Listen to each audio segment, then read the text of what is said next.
kadang-kadang bukan cuma motivasi, kita baru mau mulai aja kayak saya tahun depan mau daftar beasiswa. Sementara support system di kita atau kadang-kadang lingkungan kita tuh langsung nggak yakin gitu ya. Nggak kayak yakin, jangankan ke Amerika itu di Jawa aja kemarin nggak lulus gitu. Jadi kan lebih ke situ. Jadi saya yakin sekali kita perlu support system. Kalau merasa kita secara individu itu kita kuat ya nggak apa-apa, go on, lanjut aja. Betul. Tapi kalau perlu kawan dari tahapan awal nih, kayak mau belajar bahasa Inggris, main aja dulu ke Education USA. Assalamualaikum warahmatullahi wabarakatuh. Kembali lagi di podcast Habasuloh. Dan untuk episode kali ini ya, kita sudah mendatangkan seorang bintang tamu yang akan memberikan banyak informasi menarik nih di episode ini ya. Jadi pastikan ditonton sampai habis ya. Oke, kita sudah hadir Kak Lilis di sini. Halo. Assalamualaikum, apa kabar Kak? Waalaikumsalam, alhamdulillah baik. Apa Baik kabar ya. ini? Alhamdulillah baik ya. Yeah. Oke, nah jadi Kak Lilis ini dari Education USA yang ada di UIN Araniri. Nah, jadi mungkin untuk para mahasiswa ya, kalau penonton yang mahasiswa mungkin udah banyak yang tahu tentang Education USA. Karena kalau masuk ke UIN itu ada pamfletnya, Kak. Jadi pasti kelihatan ya, pasti sering kelihatan. Tapi mungkin ada yang masih nggak ngeh ya, apa sih sebenarnya Education USA gitu ya, dan ngapain tuh Education USA di UIN, mereka ngapain aja kan gitu kan. Banyak yang pasti, banyak juga yang masih belum detail itu taunya tentang Edu USA. Jadi kita akan bahas itu hari ini sama Kak Lilis ya. Oke, tapi sebelumnya dijelaskan singkat aja Kak, jadi sebenarnya apa sih Edu USA itu? Oke, jadi Education USA ada juga yang menyebutnya Ed USA ya. Iya. Kita seberang auditorium UIN Araniri. Iya. Ini lembaga di bawah Kementerian Luar Negeri Amerika Serikat yang memiliki misi untuk mempromosikan keberagaman tentang institusi pendidikan tinggi di Amerika Serikat. Ini sebagai bentuk juga public diplomacy dari pemerintah Amerika untuk membantu international students, terutama dari Indonesia, untuk bisa melanjutkan studi ke Amerika Serikat. Oke, itu udah berapa lama sih di UIN? Kayaknya udah lama 2015 didirikan. 2015, ya, sudah cukup lama. Cukup lama. Jadi kalau misalnya ada nih mahasiswa UIN atau alumni UIN yang mungkin belum tahu tentang Education USA, ya sebaiknya harus tahu ya. Karena ini tadi sempat ngobrol ya sedikit sama Kak Lilis nih. Ternyata Education USA itu mendampingi banyak hal gitu ya, nggak cuma ngasih informasi terkait kuliah ke Amerika aja. Jadi itu Kak Lilis berapa orang ada di fasilitator ya? Apa sih istilahnya? Posisinya ini Education USA Advisor. Oke, advisornya. Itu ada berapa orang Kak di USA? Di Education USA Indonesia kita lumayan banyak, 8 orang se-Indonesia. Ya, di UIN Araniri saya sendiri advisornya. Dan kita benar tadi memberikan layanan yang lumayan komprehensif. Dan ini juga bebas biaya. Jadi kapan lagi ini sudah ada supportnya, yang mau mencoba beasiswa atau lanjut studi, silahkan aja nanti menghubungi Education USA. Jadi Education USA itu sempat dibilang sama Kak Lilis tadi di Indonesia itu cuma 6 ya. Dan yang di UIN Araniri itu adalah satu-satunya Education USA yang ada di Sumatera. Betul. Jadi walaupun ini lokasinya di UIN Araniri, kita terbuka untuk umum. Dan saat ini saya memang mengcover Sumatera, jadi kayak keliling untuk promosi studi Amerika dan juga membimbing yang mau lanjut studi ke sana di 10 provinsi sih sejauh ini. Oke, luar biasa. Nah, jadi menariknya itu kan di situ pasti akan banyak informasi ya tentang lanjut studi. Kira-kira program apa aja yang sering ditawarkan tuh Kak di Edu USA? Mungkin kita mulai dari layanannya apa saja dulu. Jadi kami menyebutnya itu 5 langkah. Langkah yang pertama itu tentang bagaimana cara mahasiswa bisa mendapatkan informasi cara mencari kampus yang terbaik. Nah, kampus terbaik itu bukan berarti Harvard aja atau MIT saja atau top 10 in the US, bukan seperti itu, tapi lebih ke matchmaking ya, antara misalnya profil antara student ini dengan kampus yang diinginkan atau program studi yang ingin didaftarkan nanti itu seperti apa. Jadi kita berikan guidance, nanti mereka yang akan mencari kampus, terus kita diskusi apakah ini sudah terbaik atau belum. Kemudian baru tahapan selanjutnya tentang beasiswa. Biasanya kami memang di education tidak memberikan beasiswa, tapi banyak partner yang menawarkan beasiswa untuk ke studi ke Amerika. Misalnya Fulbright nanti itu buka juga di awal tahun, di bulan Februari. Kemudian LPDP dan beasiswa dari universitas juga ada. Bahkan dari pemerintah Aceh sendiri juga ada beasiswa ya kan. Yang tahun lalu juga baru pulang. Dari tahun ini ya baru kembali dari Rhode Island. Jadi banyak peluang-peluang beasiswa untuk studi ke sana. Langkah selanjutnya setelah ada funding adalah tentang pendaftaran ke universitas. Itu terkait mereka kadang-kadang datang ke Education USA untuk ngecek essay, ngecek CV. Kadang-kadang ada beberapa hal yang tidak begitu clear dari website universitas bisa ditanyakan ke kita. Dan selanjutnya setelah dapat LOA diterima di universitas, baru kita dampingi lagi dalam hal informasi terkait pendaftaran visa. Nanti daftarnya tapi langsung ke visa konsuler, tidak ke Education USA ya. Baru yang terakhir pendampingannya aja. Pendampingan aja kayak memberikan informasi, kemudian tahapan-tahapan, dan yang terakhir adalah pre-departure orientation. Itu kayak persiapan sebelum keberangkatan. Nah, itu layanannya. Sementara program di kantor itu juga banyak sekali. Kayak hari ini kita baru selesai coffee chat. Jadi dari program yang formal sampai yang santai itu ada. Kalau yang santai itu coffee chat, itu program bulanan. Kita undang alumni Amerika untuk sharing pengalaman mereka dari berbagai negara bagian. Jadi yang katakanlah nih ya masih ragu atau masih butuh informasi atau ingin tahu tentang lebih banyak tentang Amerika, itu bisa hadir coffee chat sambil ngopi, sambil dengar cerita alumni, sambil berlatih bahasa Inggris. Nah ini juga kita coba support lebih awal karena kadang-kadang kita di Sumatera ini, terutama di Aceh juga bahasa Inggris menjadi salah satu tantangan. Yang lain kadang-kadang programnya tentang essay. Topiknya macam-macam tentang cara mencari universitas, beasiswa dan lain-lain. Kadang kita juga bisa bikin program kayak Ramadan Festival. Sesuai momen juga kita kerjasama dengan beberapa universitas, tidak hanya di Sumatera, terutama di Banda Aceh juga. Apalagi program itu banyak sekali kayak. Nah, jadi banyak program. Jadi, kalau misalnya mau tahu yang lebih detail ya tentang program, mungkin bisa langsung ke Education USA-nya di kantornya. Jadi nanti jumpa Kak Lilis ya, Kak. Saya pengen tahu gitu ya. Nah jadi Kak, betul tuh kayak Kak Lilis bilang ya bahwa untuk kuliah atau mungkin karena kan nggak cuma lanjut kuliah sih, karena Kak Lilis bilang tadi banyak program ke luar negeri untuk mahasiswa ataupun untuk umum. Nah biasanya tuh Kak yang jadi kendala tuh yang pertama tuh karena motivasinya sih. Motivasinya kurang karena bahasanya mungkin. Jadi udah menyerah duluan karena bahasanya TOEFL-nya rendah misalnya kan, terus infonya yang mungkin terbatas, jadi kan agak males nyari sendiri atau gimana. Tuh biasanya diapain nih sama Education USA? Nah kita mencoba menjadi support system ya. Kadang-kadang yang sedang kuliah ke Amerika itu mereka sering main ke Education USA, bukan hanya untuk sekedar datang kemudian ketemu teman, tapi juga lebih ke sharing. Jadi kadang-kadang itu mereka jadinya berkelompok-kelompok. Kayak ini lagi musim nyari beasiswa, pada ngumpul nih, pada mau kemana aja, daftar beasiswa apa saja. Dan saya setuju, daftar beasiswa ini kan bertahap. Kadang-kadang ada yang beruntung ya, mungkin sesuai usaha juga. Sekali daftar langsung tembus gitu. Tapi ada juga yang berkali-kali itu nggak lulus-lulus juga. Dan itu yang paling susah adalah menjaga supaya mood dan motivasi kita tuh tetap on gitu ya. On kan gitu. Jadi kayak kadang-kadang bukan cuma motivasi, kita baru mau mulai aja kayak saya tahun depan mau daftar beasiswa. Sementara support system di kita atau kadang-kadang lingkungan kita tuh langsung nggak yakin gitu ya. Jangankan ke Amerika, itu di Jawa aja kemarin nggak lulus gitu. Jadi kan lebih ke situ. Jadi saya yakin sekali kita perlu support system. Kalau merasa kita secara individu itu kita kuat ya nggak apa-apa, go on, lanjut aja. Tapi kalau perlu kawan dari tahapan awal nih, kayak mau belajar bahasa Inggris, main aja dulu ke Education USA. Kita punya coffee chat, kita sering ada info session, itu presentasinya biasa dalam bahasa Inggris dan kadang-kadang di mix. Dan kadang-kadang juga ada tamu dari Amerika yang datang untuk memberikan info session. Education USA juga ke kampus-kampus dan sekolah-sekolah. Plus sekarang setelah masa pandemi kita juga menawarkan layanan untuk konsultasi gratis. Jadi siapapun, walaupun lokasinya itu di UIN Araniri ya, di gedung museum, itu yang konsultasi bahkan dari Papua, dari Jakarta, dari seluruh Indonesia. Karena itu sudah terbuka untuk umum online ya? Jadi lewat calendly.com. Jadi calendly.com/educationusa Indonesia, seluruh Indonesia bisa booking mau konsultasi dengan advisor mana, jam berapa. Jadi sesimpel itu.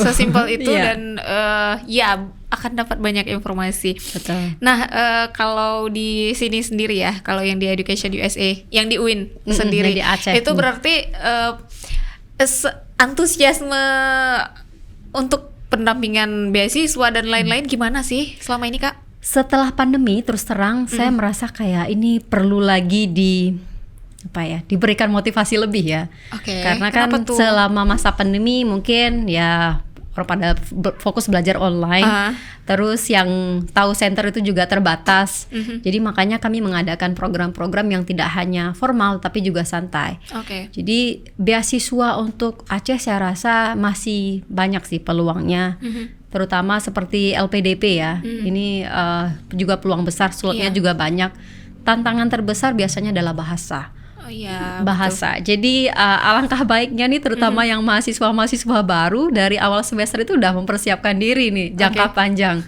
Ya kan? Ini Betul, investasi jangka panjang itu adalah dengan belajar bahasa gitu. Iya, betul. Jadi kemudian juga nih, Kak, karena informasi tadi, jadi informasi terkait beasiswa, mungkin kita hanya tahu beberapa beasiswa besar yang mungkin familiar gitu ya, karena sering seliweran ya, misalnya di LPDP, tapi Fulbright. Nah, tapi di balik itu kan masih banyak juga kesempatan-kesempatan untuk keluar negeri itu masih banyak, tapi itulah dia, informasinya itu kurang dan kita tuh nggak nyari tahu gitu ya. Berarti ini main-main lah ke Education USA, dapat nanti banyak info ya.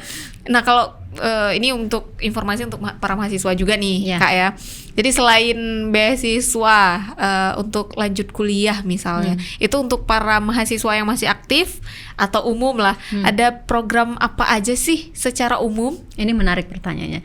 Jadi kadang-kadang memang ada asumsi nih kuliah ke Amerika untuk S2, S3 gitu ya. Sebenarnya S1 pun sekarang beasiswanya ada. Jadi yang di SMA itu kalau memang siswa-siswanya berprestasi dan ikut olimpiade tingkat nasional, ada beasiswa baru namanya beasiswa Indonesia Maju. Jadi dengan beasiswa Indonesia Maju ini pembiayaannya itu memang penuh. Terserah mau kampusnya itu biayanya 1.080.000 USD itu semuanya di cover gitu. Itu menariknya. Itu baru 2 tahun terakhir inilah beasiswa ini terbuka. Sementara untuk mahasiswa S1 jangan tunggu udah lulus dulu baru nyari beasiswa S2. Karena kadangkala langkah awal menuju S2 itu adalah dengan program pertukaran. Pertukaran itu juga banyak. Ada yang dari pemerintah Indonesia, kemudian juga dari pemerintah Amerika. Yang pemerintah Indonesia mungkin yang di bawah Kemdikbud, Ristekdikti itu ada program IISMA, IIFOSMA, ya untuk ya seperti Syahkuala mungkin bisa mencoba ya IISMA, IIFOSMA itu juga program yang sudah sangat populer sekali. UIN Araniri dan juga kampus-kampus di bawah Kemenak ini ada skema beasiswa pertukaran singkat namanya MOSMA. Saya sangat mengencourage untuk teman-teman mahasiswa mengikuti program ini karena memang ini baru dibuka. Harusnya dalam artian slotnya harusnya lebih banyak yang bisa kita dapatkan karena baru ya. Nah, selain itu dari pemerintah Amerika sendiri juga ada beberapa pilihan. Yang pertama, kalau kita buka website Aminef, ada tab fellowship. Itu beda fellowship dengan scholarship. Fellowship itu biasanya program singkat. Nanti di akhir kita dapat sertifikat. Kalau scholarship kita biasanya dapat gelar ya. Nah, fellowship itu ada beberapa kategori. Untuk yang mahasiswa semester 3 ke atas, semester 2 juga bisa coba sih sebenarnya. Nah, ada program Global U-Grad untuk kuliah 1 semester di Amerika, itu juga dibiayai penuh. Nah, selanjutnya yang sudah usia 18 sampai 25 tahun mahasiswa itu juga ada namanya YSEALI, yang Southeast Asian Leader Initiative. Nah, YSEALI ini dikhususkan untuk mahasiswa aktif yang berkontribusi dalam program-program pengembangan komunitas. Bisa dalam kategori lingkungan, civic engagement, dan ekonomi. Nah, seperti jadi yang dicari itu bukan hanya yang kuliah aja, yang IPK-nya bagus aja, tapi secara sosialnya juga terlibat aktif ya. Nah, seperti itu.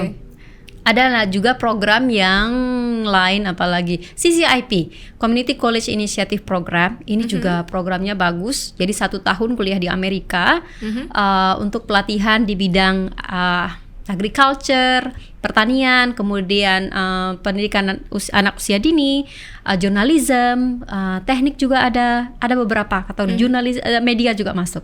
Jadi menarik dari program CCIP ini TOEFL-nya di bawah 500, jadi 480. Jadi saya rasa ketakutan para calon pendaftar nih jadi berkurang dikit ya. Karena TOEFL itu paling diketakuti loh, Kak. Yang wisely yang saya sebutin tadi itu nggak minta TOEFL sebenarnya. Minta TOEFL selama komunikasi dalam bahasa Inggris itu efektif dan terlibat aktif dalam kegiatan sosial, coba aja. Kan kita tidak tahu ya.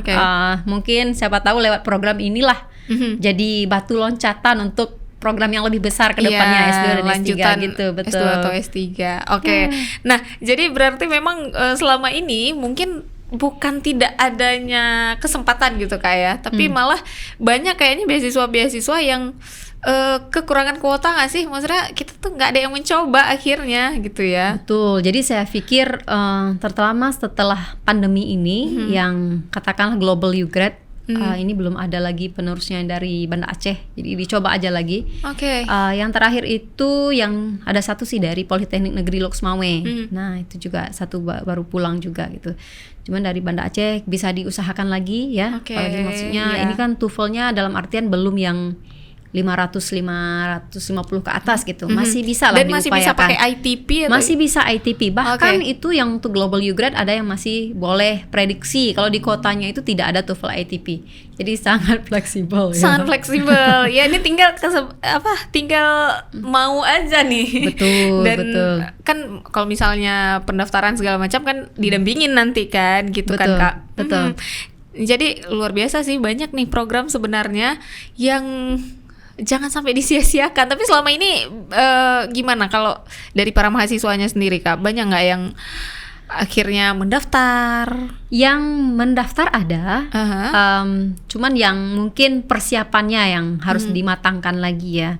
Jadi pendaftaran beasiswa itu biasanya pasti evaluasinya kan holistik ya. Yang dilihat itu bukan cuman kita punya TOEFL yang mencukupi atau IPK kita yang bagus, tapi juga dari segi kegiatan sosial yang dinilai juga biasanya itu leadership. Makanya diharapkan nih kalau misalnya tujuannya untuk dapat beasiswa, jadilah mahasiswa yang aktif, ya proaktif. Udah bisa juga. diasah terus leadershipnya. Terus leadershipnya, nggak mesti jadi ketua BEM semua, tapi kan masih banyak organisasi yang bisa diikuti, yang dimana dia bisa berkontribusi kan. Seperti itu. Oke, luar biasa ya. Dan biasanya yang untuk apapun ya Kak, lanjut kuliah S2, S3 ataupun fellowship, itu syarat-syarat yang paling yang paling berat atau paling tricky lah selain TOEFL tuh apa sih? Biasanya adalah essay. Essay. Jadi essay ini kadang-kadang cenderungnya ditulis berdasarkan kurang konsep, dalam artian kan kita perlu menemukan keunikan. Beasiswa ini adalah tentang kompetisi, ya kan? Kalau kita bilang saya punya TOEFL 500, mungkin yang lain juga banyak yang punya TOEFL 500. Tapi apa yang membedakan kita dengan yang memiliki TOEFL 500 yang lain gitu. Makanya itu bisa dituangkan biasanya dalam CV atau di dalam essay. Nah, CV juga penting. Biasanya kita di Education USA juga mereview CV. Misalnya bagaimana supaya kelihatan perannya kita. Jadi CV bukan hanya kayak saya bekerja di sini. Harusnya ada penjabaran atau detail. Apa peran kita dan bagaimana impact yang telah kita berikan gitu.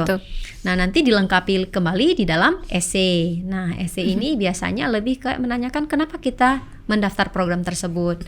Atau bisa juga kadang bagaimana persiapan kita sehingga kita siap untuk mengikuti program apapun itu. Yang terakhir adalah kenapa kita harus dipilih dan kontribusi apa yang akan kita berikan. Karena beasiswa, apa itu beasiswa bergelar atau fellowship, itu adalah tentang, saya percaya itu sebagai investasi. Investasi baik itu pemerintah Amerika, pemerintah Indonesia atau kampus atau siapapun yang memberi beasiswa untuk seseorang yang harapannya itu akan memberikan impact yang sustainable, baik itu untuk dia sendiri, lingkungan dia, ya kan, amplify. Jadi efeknya itu berlapis-lapis gitu.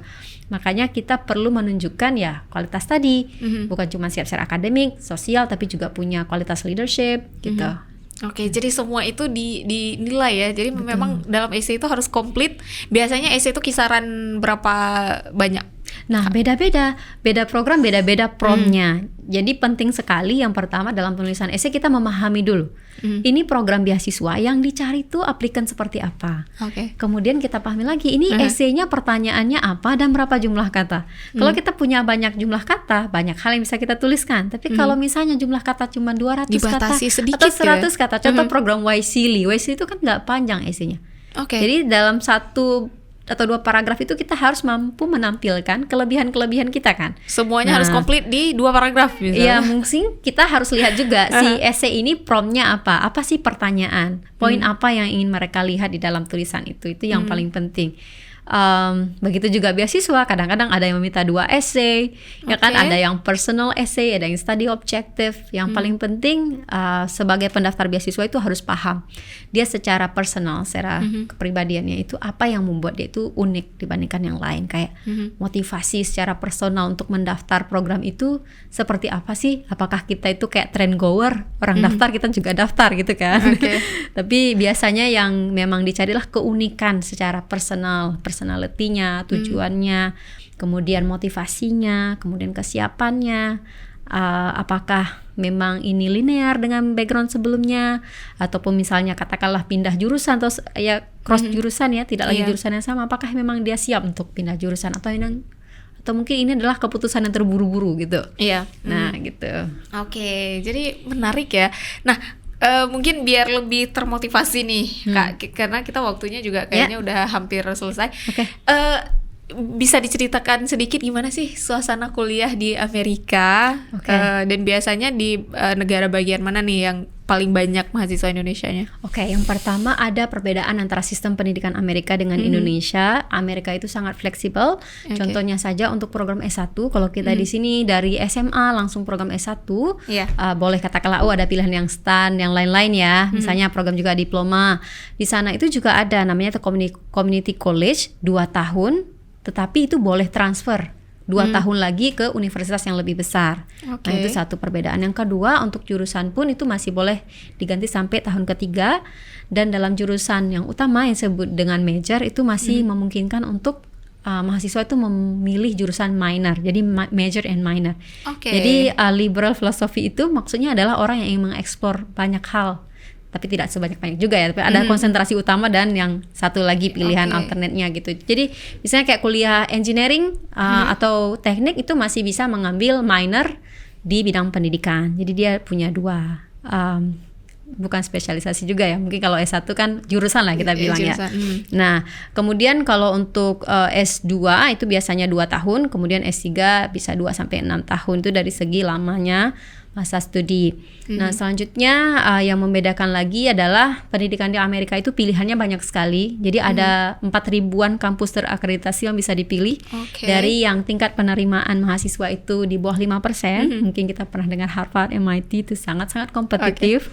Tapi bagi kita yang ngerasa ini Harvard itu terlalu susah, masih ada kampus yang menerima dengan tingkat penerimaan 80%. Jadi itu pasti ada setiap kampus untuk setiap orang gitu ya, 1 atau 2 kampus untuk setiap orang. Community college yang tadi saya sebutkan 2 tahun pertama, kemudian transfer itu menerima mahasiswa sampai 100%. Jadi semuanya diterima.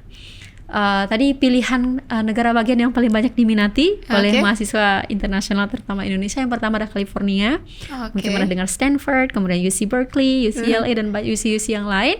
Tapi negara bagian ini juga terkenal dengan information technology, computer related topics ya, seperti katakanlah Microsoft juga ada di California, kemudian Google. Jadi harapannya jadi paling diminati di situ karena satu lagi itu juga dekat pantai, jadi ya merasa nyaman lah international student. Jadi banyak sekali international student di California. Terus selanjutnya New York, Texas, Illinois, itu sih yang paling banyak diminati. Karena satu lagi, kadang-kadang dengan mahasiswa yang mendapatkan visa F itu setelah mereka studi, mereka berharap bisa bekerja secara profesional setelah studinya. Dalam artian kalau jurusannya yang sosial, itu masa bekerjanya itu bisa 1 tahun. Kalau pemegang visa F yang jurusannya science ya STEM, itu bisa bekerja sampai 2 tahun lebih gitu. Oke. Itu yang disasar. Oke, luar biasa. Nah, kalau di mahasiswa kita sendiri, mahasiswa UIN lah, itu biasanya jurusan apa yang paling banyak meminati beasiswa ke Amerika, Kak? Kalau dari UIN itu biasanya yang paling sering konsultasi ke Education USA Center yang di Aceh ini adalah jurusan pendidikan sama engineering itu atau teknik ya, itu lumayan banyak teknik dengan pendidikan. Oke, jadi tadi pendidikan sama teknik. Nah, untuk peluangnya sendiri, apakah sebenarnya jurusan-jurusan lain itu punya peluang nggak tuh untuk dapat berbagai beasiswa di itu? Berbagai beasiswa. Nah, saya rasa peluangnya itu gini, kalau misalnya kayak kita lihat Fulbright ya, yang lulus Fulbright itu juga tidak selalu jurusan pendidikan. Kadang ada yang jurusan sosial, ada yang jurusan ekonomi. Jadi peluang itu sebenarnya terbuka untuk semua jurusan. Yang berbeda adalah satu, yang jurusan lain mungkin masih perlu banyak lagi yang mencoba gitu ya. Jadi lebih banyak yang keterima. Terus yang kedua, LPDP pun demikian gitu. Banyak sekali yang mendapatkan beasiswa dari jurusan berbagai macam. Kenapa pendidikan selama ini yang lebih banyak? Mungkin kembali lagi pendidikan bahasa Inggris secara bahasa lebih siap. Jadi mungkin itu salah satu alasan. Tetapi dari pengalaman saya juga yang konsultasi online itu banyak yang bukan jurusan non bahasa ya, bukan jurusan bahasa atau jurusan pendidikan yang lulus. Jadi intinya peluang itu besar untuk siapa saja. Yang paling penting adalah bagaimana kita mempersiapkan ini aplikasi kita menjadi aplikasi yang kompetitif, yang unik ya, yang buat kita tuh ya terlihat di antara pendaftar yang lain gitu. Oke, betul. Dan punya niat lebih awal gitu kan, Kak. Betul. Jadi walaupun bukan dari bahasa, seperti Kak Lilis bilang tadi, kalau misalnya dari semester awal tuh udah ada niat, walaupun baik itu untuk lanjut S2, S3 ataupun cuman niat untuk fellowship, harus dipersiapkan dari awal kan. Biar bahasanya diasah dulu. Karena gitu kadang-kadang yang jurusan non bahasa itu juga banyak yang TOEFL-nya itu lebih tinggi bahkan gitu. Jadi kayak nggak harus gitu. Mungkin kenapa selama ini pendidikan ya kembali lagi ya exposure ya kan, kayak mereka itu lebih cepat informasi. Saya setuju, persiapan awal itu sangat penting. Jangan nanti udah 2 bulan lagi tutup baru mulai dari awal kayak nyari TOEFL itu kadang-kadang bukan aplikasi kita nggak kuat, tapi kita waktunya nggak cukup untuk benar-benar memahami ini ekspektasi dari pemberi beasiswa itu seperti apa sih gitu. Iya betul. Oke, nah ini karena waktu kita sudah hampir habis, Kak. Sebelum kita tutup, ada pesan-pesan yang mau disampaikan untuk para scholarship hunter ya, yang selama ini ada yang masih takut-takut, ada yang masih kewalahan dengan bahasa, atau yang masih kewalahan dengan esai dan lain sebagainya. Yang paling penting adalah yang pertama bulatkan tekad, itu satu. Yang kedua, cari support system yang baik. Kalau kita memang merasa butuh support system, ya kan? Support system itu bisa dari teman, bisa dari dosen, bisa dari Education USA yang memang memberikan layanan gratis tentang studi Amerika, dan mulailah lebih awal. Karena dengan memulai lebih awal kita punya informasi yang lebih banyak tentang program apa yang bisa kita daftar dan punya waktu untuk mempersiapkan dokumen-dokumen dengan lebih baik sehingga aplikasi kita itu lebih kompetitif. Oke, itu dia ya, jangan lupa. Nah, kalau misalnya butuh informasi lebih lanjut nanti ya tinggal ke Education USA. Kalau masih kurang informasi di website kayak Kak Lilis bilang tadi. Oke, ada lagi yang mau disampaikan, Kak? Kita punya sosial media Education USA Indonesia. Jadi silahkan kita follow sosial media Instagram, Facebook, Twitter Education USA Indonesia yang mengintegrasikan semua kegiatan Education USA se-Indonesia. Dan semua event-event tentang Education USA itu memang dipost di sana secara rutin. Oke, jadi tinggal bisa dicek-cek dulu ya. Betul. Di media sosialnya. Oke, terima kasih banyak Kak Lilis. Terima kasih walaupun undangannya. Waktunya singkat dan informasinya nggak detail memang karena nggak mungkin nih, nggak cukup waktu ya Kak ya. Tapi semoga informasi-informasi tadi itu jadi apa ya, sumber inspirasi dan pemantik ya. Iya, pemantik nih biar termotivasi untuk cari tahu lebih jauh lagi dan kuliah di luar negeri itu kesempatannya banyak gitu ya. Jadi terima kasih sekali lagi Kak Lilis. Mohon maaf nih untuk para penonton yang mengikuti podcast kita jika ada kesalahan ya. Terima kasih juga sudah menonton. Kami pamit undur diri. Wassalamualaikum warahmatullahi wabarakatuh.